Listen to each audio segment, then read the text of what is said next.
Rangkuman informasi pilihan dari berbagai kabupaten dan kota di Jawa Timur segera hadir dalam Buletin Jawa Timur. Buletin Jawa Timur.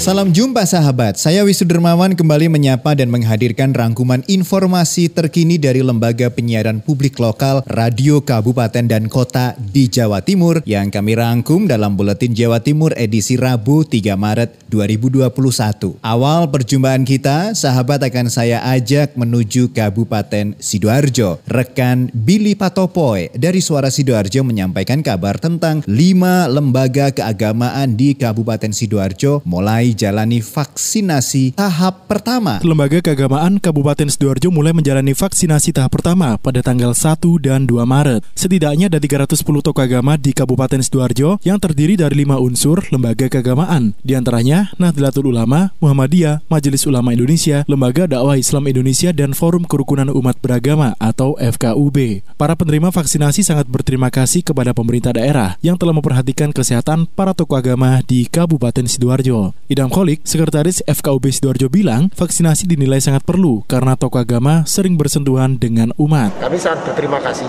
kami memandang ini sangat penting, terutama para pemuka agama ini yang setiap hari melayani umat, melayani jemaah. Disampaikan juga oleh Dr. Dia Ayu Masita, Ketua Tim Vaksinasi Rumah Sakit Siti Hajar. Sejumlah tokoh agama yang mengikuti vaksinasi harus ditunda karena pada saat diperiksa, beberapa diantaranya sedang dalam kondisi tekanan darah yang tinggi. Sebenarnya untuk hipertensi itu diperbolehkan untuk vaksin asalkan terkontrol dalam 3 bulan dan rutin minum obat, serta tensinya tidak lebih tinggi daripada 170 mmHg. Demikian saya Billy Watopoy, Suara Sidoarjo. Dari Kabupaten Sidoarjo kita menuju Kabupaten Blitar. Ninda Alivia dari Persada FM Blitar menyampaikan informasi tentang ribuan guru di Kabupaten Blitar diusulkan mendapat vaksin COVID-19. Kepala Dinas Pendidikan Kabupaten Blitar Budi Kusumarjaka mengatakan sudah mendata dan mengusulkan guru yang akan mendapatkan vaksin COVID-19. Hanya ada beberapa data nomor induk kependudukan NIK yang masih keliru namun dipastikan segera diselesaikan. Lebih lanjut Budi menjelaskan totalnya sekitar 12.000 orang yang diusulkan. Tidak hanya guru PNS ataupun non-PNS di tingkat PAUD hingga SMP, melainkan juga petugas lain di sekolah seperti pesuruh dan lain-lain. Harapannya setelah semua sudah divaksin maka pembelajaran tatap muka segera dilakukan. Saat ini kegiatan pembelajaran masih daring dan luring, di mana terkadang ada siswa yang datang ke sekolah hanya untuk mengumpulkan tugas. Sudah kita data dan kalau sudah kita usulkan, kemarin sudah, cuman hanya data NIK-nya yang keliru. Insya Allah hari ini sudah dibenahi dan Senin sudah masuk. Budi berharap vaksinasi COVID-19 bagi tenaga pendidikan segera dilakukan, mengingat kegiatan pembelajaran tatap muka juga harus segera dilakukan. Ninda Alivia, Radio Persada FM Blitar. Sementara itu, rekan Bobi Wijayanto dari Suara Lumajang mengabarkan PKK peduli untuk korban banjir di Kutorenon. Nyonya Musfarina Torik, Ketua TPPKK Kabupaten Lumajang, menyerahkan sejumlah bantuan kepada para korban terdampak banjir di Desa Kutorenon, Kecamatan Sukodono, Senin kemarin. Bantuan tersebut berupa sembako, baju layak pakai, peralatan mandi, air mineral, popok bayi, makanan bayi, susu kotak, dan beberapa peralatan bersih-bersih. Neng Farin, sapaan akrab Ketua TPPKK Lumajang, juga meninjau lokasi yang terdampak banjir. Di kesempatan itu, dirinya juga menanyakan kebutuhan yang diperlukan oleh para korban banjir, sebab pihaknya bersama IGRA, IGTKI, Himpaudi, dan Fatayat NU Lumajang siap memberikan bantuan untuk masyarakat yang terdampak langsung bencana banjir. Neng Farin juga memberikan sejumlah bantuan untuk pondok pesantren terdampak, salah satunya pesantren Manarul Quran yang ada di Kecamatan Sukodono. Bantuan tersebut diserahkan di Balai Desa Kutorenon sebagai posko bencana. Bobi Wijayanto, Suara Lumajang FM, mengabarkan. Kita bergeser ke Kota Probolinggo. Rekan Stebi Julionatan, Suara Kota Probolinggo mengabarkan aksi kepedulian JISPRO warnai peringatan HPN 2021. Aksi jurnalis Probolinggo, JISPRO, menggelar peduli terhadap kondisi lingkungan di kotanya dan hal ini terlihat pada hari Sabtu siang kemarin di Kelurahan Sukoharjo, Kecamatan Kanigaran, disalurkan secara simbolis bantuan peralatan pasca banjir dalam rangka peringatan Hari Pers Nasional. Ketua JISPRO Romadona menjelaskan, kegiatan ini merupakan rangkaian Hari Pers Nasional 2021 yang tergabung dalam JISPRO. Romadona menyebutkan pula bantuan peralatan tersebut diperoleh sinergitas dari BPBD dan kantor UPT Pelabuhan Perikanan Pantai Mayangan berupa skrop, cangkul, garuk besi, tempat sampah, sepatu boot, terpal, sapu lidi cikrak, dan sak karung. JISPRO berharap warga Kota Probolinggo dapat membantu pemerintah dalam menekan banjir dengan tidak sembarangan membuang sampah. Sementara itu dalam sambutannya Wali Kota Habib Hadi Zainal Abidin menyampaikan bahwa dirinya bangga terhadap aksi teman-teman media yang ikut andil dengan kegiatan di Kota Probolinggo. Stebi Julionathan, Suara Kota Probolinggo. Kita melanjutkan ke Kabupaten Gresik. Rekan Kevin Chandra, Suara Gresik mengabarkan Dinas PUTR Gresik buka layanan pengaduan jalan rusak via Android. Pemerintah Kabupaten Gresik membuka pengaduan perbaikan jalan rusak melalui aplikasi Android. Aplikasi pengaduan apalan ini dikelola Dinas Pekerjaan Umum dan Tata Ruang Kabupaten Gresik. Pengumuman pengaduan jalan rusak sudah disampaikan lewat spanduk-spanduk yang tersebar di seluruh pelosok Gresik. Dianita Triastuti, Kepala Bidang Bina Marga Dinas PUTR Kabupaten Gresik, mengatakan tim unit reaksi cepat dibentuk untuk membantu perbaikan jalan yang berskala kecil. Untuk peningkatan perbaikan jalan masih menunggu paket lelang pada tahun ini. Untuk itu, Dinas PUTR Gresik menyiapkan URC atau Unit Reaksi Cepat untuk membantu perbaikan jalan meski dana peningkatan jalan masih terbatas. Akibat adanya pandemi virus corona, banyak anggaran yang dialihkan untuk penanggulangan hal tersebut. Akibatnya anggaran untuk perbaikan jalan sangat minim. Sementara itu, beberapa jalan di Kabupaten Gresik masih terlihat berlubang. Di antaranya Jalan RE Mata Dinata, area Pelabuhan Gresik, Jalan Kiai Haji Syafi'i, Kecamatan Manyar yang masih butuh perbaikan. Dalam memberikan pelayanan kepada masyarakat, pemerintah Kabupaten Gresik terus berupaya memberikan pelayanan yang terbaik. Harapannya dengan layanan aplikasi ini, Dinas PUTR Gresik bisa memberikan pelayanan perbaikan jalan dengan baik. Saya Kevin Chandra, Suara Gresik, melaporkan untuk Buletin Jawa Timur. Menuju Kabupaten Pasuruan, pemerintah Kabupaten Pasuruan dukung penuh pembangunan RSNU. Akan dilaporkan selengkapnya oleh rekan Anggun, Suara Pasuruan. Pemerintah Kabupaten Pasuruan memberikan dukungan penuh pembangunan Rumah Sakit Nahdlatul Ulama atau RSNU Kabupaten Pasuruan. Hal itu disampaikan Irsyad Yusuf, Bupati Pasuruan, saat menghadiri kegiatan doa bersama dalam acara Harlah Nahdlatul Ulama ke-98 1442 Hijriah dan peletakan batu pertama pembangunan RSNU di Desa Sladi, Kecamatan Kejayan, Minggu 28 Februari 2021. Kesehatan ini bagian dari hak dasar masyarakat. Maka kalau PCNU niki mendamel rumah sakit, maka tidak ada kata lain pemerintah daerah Kabupaten Pasuruan harus mensupport. Saya mohon juga dukungan dari semua kader-kader NU yang di eksekutif maupun di legislatif untuk bersama-sama kita dukung inisiatif yang cukup mulia yang pada akhirnya adalah kembali kepada masyarakat. Dalam sambutannya, Irsyad Yusuf juga berterima kasih atas persiapan pembangunan RSNU yang ditargetkan akan rampung dalam kurun waktu 2 tahun ke depan. Irsyad Yusuf juga mengajak semua pihak untuk bersama-sama mendukung pembangunan RSNU. Anggun, Suara Pasuruan. Dari Kabupaten Ngawi, rekan Henti Ludiana dari Suara Ngawi akan menyampaikan Bupati dan Wakil Bupati Ngawi hadiri Harlah NU ke-98.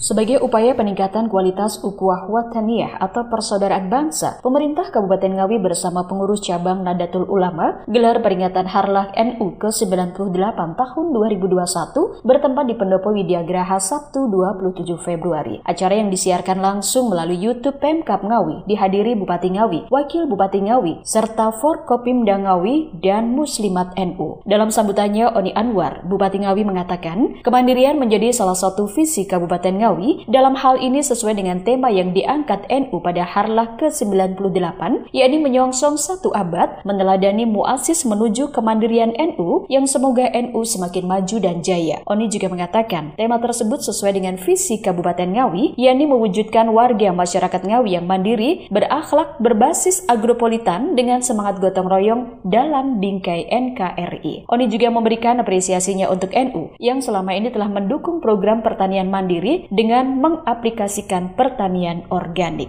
Henti Ludiana, Suara Ngawi. Sementara itu, rekan Rizka dari Suara Sampang mengabarkan launching kalender event 2021 Bupati Sampang targetkan wisatawan meningkat. Pemkab Sampang melalui Dinas Pemuda Olahraga Kebudayaan dan Pariwisata Dispora Budpar melaunching kalender event 2021 di Pendopo Trunojoyo Senin 1 Maret 2021. Kegiatan tersebut dihadiri Bupati Sampang, Haji Slamet Junaidi, Wakil Bupati Sampang, Haji Abdullah Hidayat, Kapolres Sampang, perwakilan Dandim 0828 Sampang, Ketua DPRD Sampang, beserta Forkopimda. Selain itu hadir Sekda Kap Sampang, Haji Yuliadi Setiawan, seluruh Kepala OPD, Camat, Pegiat Wisata, dan Organisasi Kepemudaan.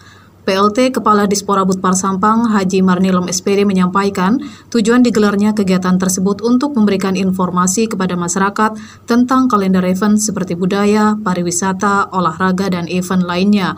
Dengan dilaunchingnya kalender event 2021 diharapkan berdampak pada pertumbuhan ekonomi, terutamanya di bidang pariwisata. Sementara itu, Bupati Sampang, Haji Slamet Junaidi memberikan apresiasi positif dengan dilaunchingnya kalender event 2021 tersebut. Saya ingin ada sinergitas, ada komunikasi, ada kerjasama nyata, bagaimana kita membranding Madura keseluruhan. Kita sudah bukan saatnya ada ego sektoral lagi tentang kedaerahan dan kebupatenan. Tapi bagaimana kita ada kebersamaan untuk membranding Madura keseluruhan. Madura tidak kalah dengan daerah lain.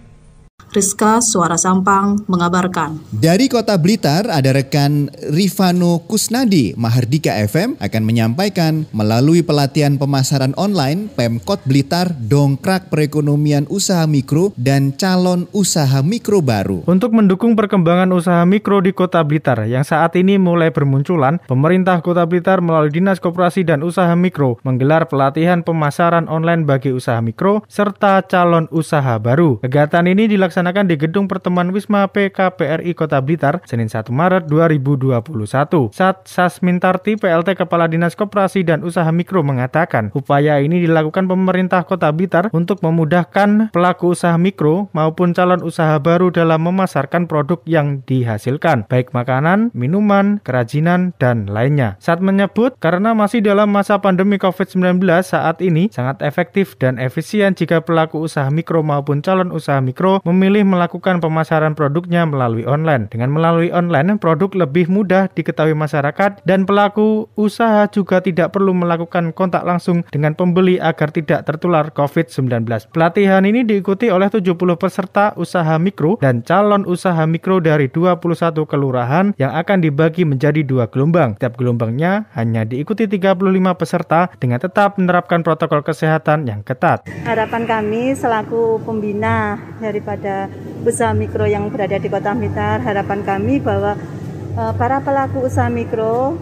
bisa beradaptasi dalam keadaan seperti ini. Sementara itu, Santoso, Wali Kota Blitar, mengapresiasi kegiatan pelatihan pemasaran online yang digagas oleh Dinas Koperasi dan Usaha Mikro. Mengingat saat ini teknologi yang semakin canggih membuat pelaku usaha mikro maupun calon usaha mikro untuk melakukan peluasan dalam strategi pemasaran agar produk-produknya dapat dikenal banyak orang hanya dengan melalui smartphone atau Android. Ya, ini satu terobosan yang dilakukan oleh Bu PLT Dinas Koperasi dalam rangka memberikan pembekalan kepada para UMKM. Supaya apa? Mereka punya inovasi dan kreativitas dalam memasarkan produk-produknya. Pelaku usaha mikro diharapkan dapat segera beradaptasi di era digital ini agar ke depan mereka mampu memasarkan produknya dan dapat dengan mudah membuat market baru bagi konsumen usaha mikro di Kota Blitar. Rifano Kusnadi, Mahardika FM. Sementara itu, Dinas Perpustakaan dan Kearsipan Kota Madiun lakukan pendampingan sekolah yang akan mengikuti seleksi akreditasi 2021. Amanda dari Suara Madiun mengabarkan selengkapnya. Dinas Perpustakaan dan Kearsipan Kota Madiun terus mendorong sekolah untuk mendapatkan akreditasi perpustakaan.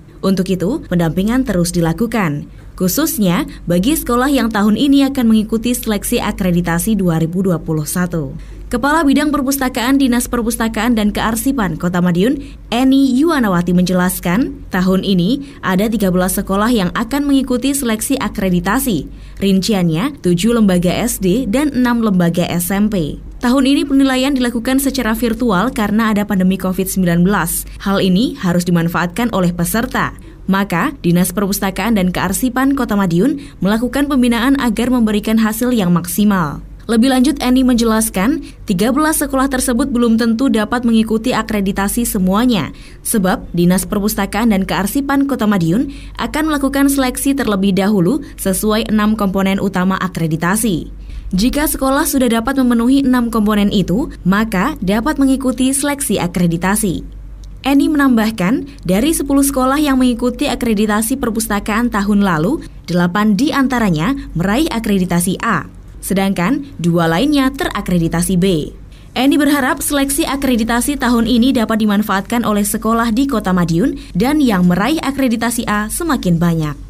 Amanda, Suara Madiun. Sementara itu, rekan Agustin Merdekawati dari Ersal Nganjuk akan menyampaikan kabar tentang jalan antar dusun di Dusun Sumber Nongko ambrol separuh jalan. Ancaman bencana longsor tidak hanya terjadi di Sawahan dan Ngetos. Sabtu, 27 Februari 2021 lalu, jalan antar dusun di Dusun Sumber Nongko, Desa Bajulan Locet ambrol separuh setelah tebing di tempat longsor. Tebing yang ambrol mencapai 4 kali 2 meter dan separuh aspal di jalur tersebut tidak bisa dilalui. Kapolsek Loceret Ibtu Laksono Setiawan mengatakan, longsor di Desa Bajulan terjadi setelah wilayah setempat diguyur hujan deras selama sekitar 2 jam. Hujan baru reda di sore harinya dan saat itu tebing di lokasi tersebut longsor. Setelah mendapat laporan, pihaknya langsung melakukan pengecekan lokasi. Setelah berkoordinasi dengan perangkat desa dan Koramil, polisi memutuskan memasang polis lain untuk peringatan dan dipasang garis polisi agar masyarakat berhati-hati dan tidak mendekat. Beruntung pada saat kejadian berlangsung tidak ada warga yang menjadi korban. Untuk pengendara maupun warga yang sedang beraktivitas di hutan dalam kondisi selamat. Tentang jalan yang longsor tersebut memang bukan merupakan jalur utama, melainkan akses warga setempat untuk beraktivitas di hutan. Selain itu, jalur juga digunakan warga untuk pergi ke dusun terdekat. Dari Agustin Merdekawati, Suara Anjuk Ladang Anjuk. Informasi terakhir dari Tulungagung, rekan Mega Kristi RGR Tulungagung mengabarkan penyaluran BLT DD Desa Tangguh Nguni, Kecamatan Pucang Laban, Kabupaten Tulungagung. Sebanyak 35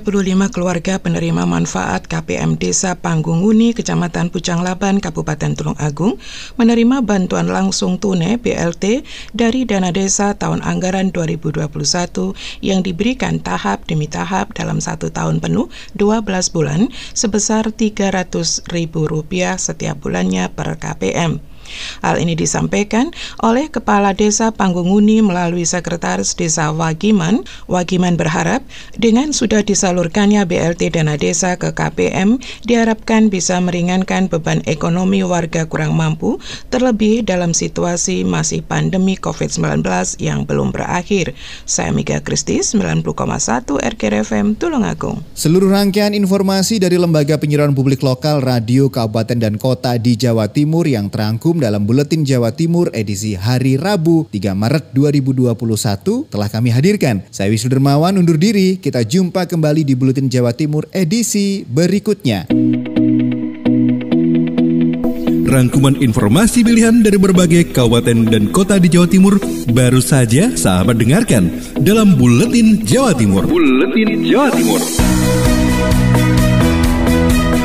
Buletin Jawa Timur bisa sahabat dengarkan Senin sampai Jumat jam 8 pagi dan 4 sore. Disiarkan serentak di Lembaga Penyiaran Publik Lokal Suara Sidoarjo, Persada Kabupaten Blitar, Mardika Kota Blitar, Ralita Pamekasan, Suara Sampang, Suara Kota Probolinggo, Suara Lumajang, Suara Pasuruan, Blambangan Banyuwangi, Wika Mojokerto, Suara Gresik, Pradia, Suara Tuban, Malawapati Bojonegoro, Ersal Nganjuk, Suara Madiun, Suara Ngawi, Suara Pacitan, Praja Angkasa Trenggalek, Magetan Indah, dan RGR Tulungagung. Persembahan dari Asosiasi